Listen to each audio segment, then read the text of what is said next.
So right now, is your house built on a strong foundation? So you're living in that house, kasama yung mga anak mo, pamilya mo, ang strong ba ang foundation? So kailan mo malalaman if your house is built on strong foundation, solid foundation, dadaan mo na ang lindol or earthquake. After that, pag natumba, meaning your house is not built with strong foundation, kung nakatayo yan, siyempre matutibay ang fondasyon.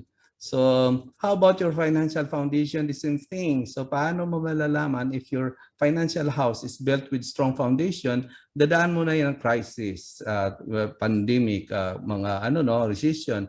Pag natumba yan, meaning your financial house is not built with strong foundation. So your house is built with strong foundation, madaan, for example, your house, dadaanan ng typhoon or earthquake, nakatayo pa rin.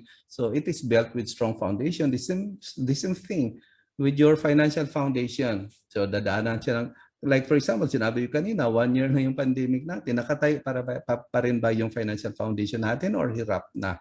So that is why it's very important to build a solid financial foundation.